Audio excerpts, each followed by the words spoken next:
If you weren't expecting much from my lab, then... Hurry it up already. Eep.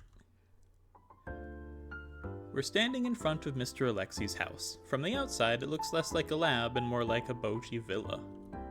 Since it's located close to the amusement park, perhaps it was indeed originally meant to be an expensive vacation home. But fine, never mind. Mr. Alexei almost looks tearful as he holds his hand out to the needlessly huge keyhole. The moment I wonder if he left his door unlocked, I hear an electronic sound followed by the gthunk of a heavy lock turning. Whoa, was that a biometric lock? Nah, you can't trust something as easily fakeable as vein recognition. Simple is best, so I just implanted a chip in my hand. It's pretty convenient. I've never forgotten my hand at work, and you can't exactly steal a limb without lopping it off. You hear that? Alec is a genius, right? He's treading a fine line, though. Wow, animation. The door opens, the lights turn on automatically, and a moment later, the air in the room gets pleasantly warm. I guess the heater turned on. We stand in front of the entrance as we look at the interior of the room, which is just as showy as the exterior. This way. Sorry about the mess. What mess? This place is so clean and stylish you'd expect a gentle housewife and boisterous children to come out and greet the man of the house. It's just stark contrast to the image of the homeowner. What a nice house, huh, Sayako? If only our place had this much space. Do you live alone, Mr. Alexei? You two are pretty much the only ghosts who live together. Everyone else lives alone. Oh, I didn't know that. This is my workshop and damn it, I knew it. Why must you do this to me, God? The workshop is what appears to be a remodeled kitchen and dining room. Unlike the rest of the house's beautiful interior, it's the only disorderly area. Mr. Alexei quickly runs to what was most likely a dining table that's been remodeled into a large work desk. Just how much has gone back today? I'm left wondering what he's talking about as he starts screaming at the ceiling. It's 1 step forward and 3 steps back. Way too much has been disappearing lately. No, don't tell me. Not the bolts, too. It's a jumbled mess now. Mr. Alexei laments as he rummages through what appears to be a pile of parts left on the work desk. The module looks okay, but where's the cable? Is that gone too? How could this happen? FML. So what exactly are you making? Isn't it obvious? How is any of it obvious? Okay, what if I did this? Mr. Alexei strikes a few keys on a nearby computer keyboard. Whoa. A translucent woman's head starts floating mid-air. The spectacle has so much impact, I unconsciously pull out a gun and just barely manage to stop myself from pulling the trigger. Calm your tits, it's just a hologram. A 3D projection. What is this? She's what I want to show you today. We all fall silent for a moment, as if to search through our memories. That head does seem familiar. A girl with a faint smile. She's not fully grown up, but if you stare at her for long, you'll get glimpses of a mature woman. Something about her seems to hide some inner darkness. Have I seen this ghost somewhere before? I can't say, since I don't have many female friends. She's attractive. At the very least, she's pleasant to look at. Oh, the movie! She was in the movie. That's correct. Those words permeate into my head, the way the sweetness of rock candy permeates into your mouth when you're tired. It's like I've been waiting for it. But on the other hand, I've got a bad feeling about this. Was the girl in the movie his project? Isn't she wonderful? I mean, I guess. But she's only in the movies, right? Indeed, she's nothing more than an image caught on film. She has no substance. In other words, she's just an illusion. But what if I could make her real? Wait, so Alec, you're trying to make this chick? No, that's not it at all, Anya. Good, I thought you had gone way off the deep end for a second. I'm just deploying her into this shitty world. Oh boy. What do you mean by deploy? He means make, but with a fancier word. Not at all. Oh no. I thought of all the shitty women in this town, at least you'd get me. To make her would be to simply create something in her image that would act like her, but what's the point in that? Yeah, what would be the point in that? What I want is to ascertain each and every one of her functions, either abstractly or concretely, and deploy her into this world. Not just in spirit, but in body, too. That's what this project of mine entails. And then what?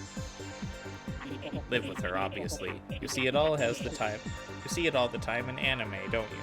Every day she'll wake me up, eat meals with me, and welcome me home.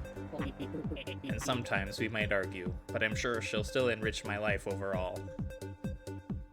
Everyone gasps at Mr. Lexi. No, let's just call him Alexi. He's lost my respect. I'm thinking she'll be like a maid living under my roof. I've got godly tastes, don't I? I've even drawn clothing designs. I'd love to get some females' opinions on them. Long skirts are the best, aren't they? I'll bring up the designs. And with that, Alexi starts typing away at the keyboard, but Anta frantically stops him.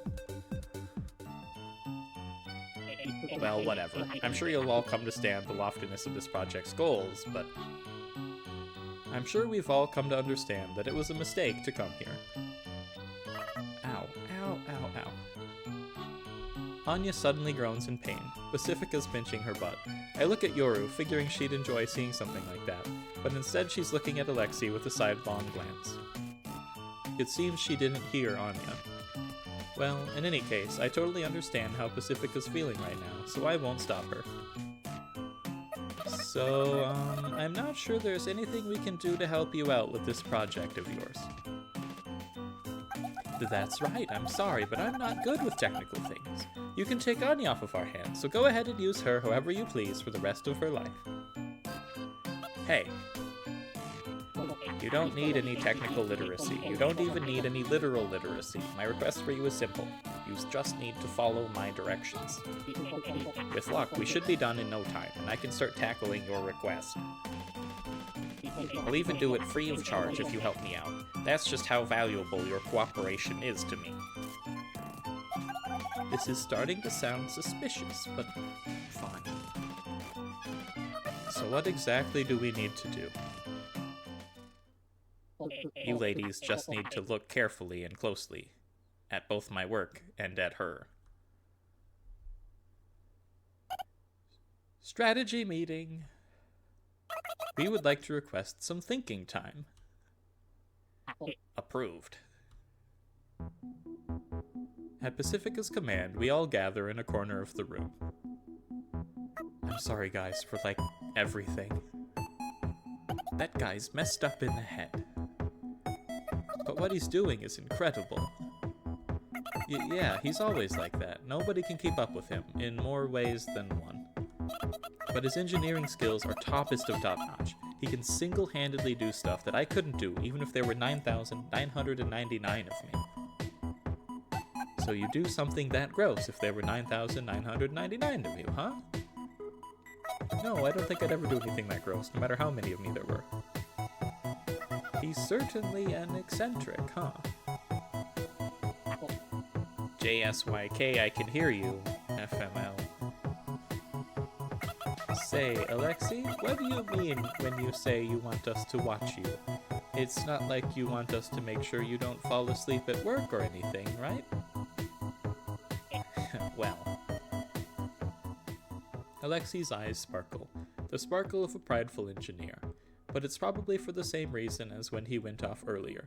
We can't help but put our guards up.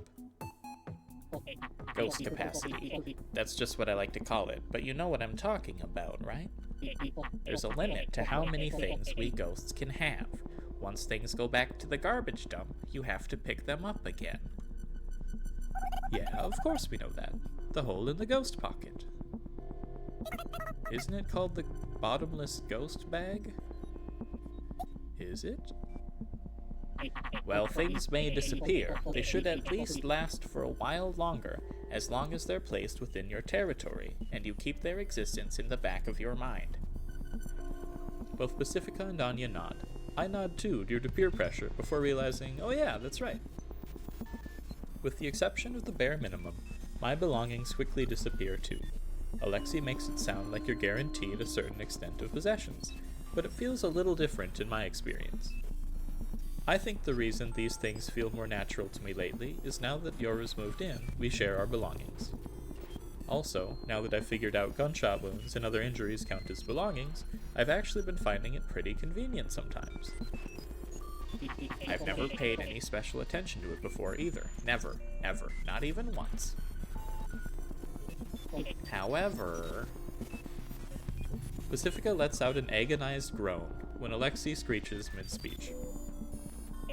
She's too detailed. The sheer volume of information necessary to imitate God's creation of man is far too much for our ghostly bodies, it seems. Alexei casually picks up a part off the scattered heap on the work desk. His eyes seem filled with a deep sadness. No matter how I assemble her parts, no matter how I code her personality presentation program, parts of her disappear if I take my eyes off her for even a second. It's probably random what parts disappear. The bolts and the entire skeletal structure disappeared this time, so she's incomplete and I can't show her body to you ladies. FML. Alexei explains in an oddly dramatic tone, but I can feel his calm enthusiasm as he tries to convey the objective truth. We're not normal. We weren't humans that lived. We only call ourselves ghosts for convenience. We don't actually know what we are. If you ignore that fact that we've been excluded from the phenomenon known as death, then it certainly seems natural to call us ghosts. After all, we can't survive in sunlight. Intuitively, it makes sense to think of us as ghosts, or at least ghostly. Her volume exceeds my capacity as a container, so I just need to prepare a new container. Perhaps she can be contained if there are more ghosts to perceive her. But when you mix in the fact that there's a limit to what we can possess, that intuitivity starts to falter. So once again, my request is that you ladies watch as I assemble her. I'd prefer if you slept in shifts. That's all you need to do. You wouldn't ask storage to do computations, right? For how long? It probably won't be done in a single day. You'll need to take a few days off from your jobs, that's for sure. Even if we're not ghosts, we're some sort of ghostly creatures. I'm sure the others aren't scared, though. I mean, why be scared of ourselves? We're not even here to prosper. We're not here to expand. We're just here to exist. This won't have any negative effects on our bodies, will it? I'm a little scared. That's why I ask an odd question. I wanted to distract myself with some talking. There may be some negative effects, I will admit. If you're scared, just sleep through the whole thing. Alexei might not know this, but I've had that sort of experience before. I do feel that it's somewhat difficult to acknowledge new things, but there's no point telling him right now. That's not what Sayako's saying. She's not scared of working with you, she's scared of you. She's looking for a reason to decline. I'm just telling the truth, as close as I see it. Even when you're telling the truth, the tone, attitude, and syntax you use to tell it makes all the difference, you know. You must have failed your public speaking classes. Just hearing the phrase public speaking classes feels like a punch to the gut. I'll do it. I don't know if I can do it well, but there's no harm in trying. Oh, you will. I'm in too. You've definitely gone off the deep end this time, Alec, but as a lowly engineer, I am intrigued. See now? My presentation was flawless. These girls are just softies. I wouldn't pat myself on the back for that presentation if I were you. Anyway, since Anya trusts you, I intend to trust you too. But I don't trust you enough to take time off of work. Pacifica's talking to Alexi, but it sounds like she's actually directing those words to us. Someone needs to watch for danger outside while these girls are preoccupied. You also don't know if the church will try to pull something either. It seems like Pacifica's acting nonchalant to melt away my looming anxiety of being separated from her. Or maybe she isn't, and the world doesn't revolve around me. That'd be embarrassing. Thank you. Don't worry about it. We're just dividing the roles. Well, Yoru, looks like it's just the three of us. I'm not in. Okay, for now, we'll have to put out notices that you'll be on break from...